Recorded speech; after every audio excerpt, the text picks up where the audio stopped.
Hi, good morning everyone. It's 7 a.m. in the morning. So, naalang ko yung gamay lang kayo i-share before tamang lakaw. So, ako na nga kita sa mga posts sa uban niya kung depende sa mga tao kung saka interested ilang mga posts.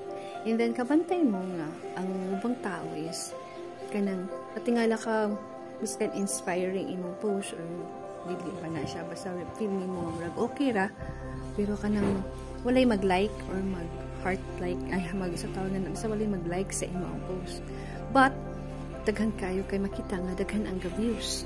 So ang lesson ana is dili tanang tao nga mag-like sa imo but definitely they are watching you. So muna siya akong na-learn nga kailangan as an individual dili ta kanang itong mag-matter siya, kailangan ma-like yun niya, maganahan sila sa kuha, dili ta mag-matter ana. As long as naglakaw ta sa sakto na nga, wala tayo gili, apaka, ano, dati gili mo kan dili mao. So, ano lang ako na-learn, na remember nga, kanang dili ta maning kamot nga ma-like sila sa ato, or ma-like ta nila, or ma-love ta nila. Basta, ito lang, buhatan, mapakita na ito, kung unsa ta sa ato ang attitude na ito, ang character.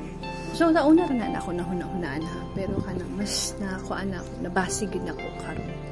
So, daghay mas mutanaw sa ato ang kinabuhi kaysa mas maganahan sa ato. Padayon lang sa ato ang kinabuhi. And, ayaw mo kaguol or ka-desperate or ka-down if ever. Kung pahain mo mga amiga or mga pamilya ba na nimo din ha. Kauban sa trabaho or kung di sila ganahan mo, ayaw pa ng kamuti. Pakita lang sila kung unsa ka ka-deserving ma-like na ma-love.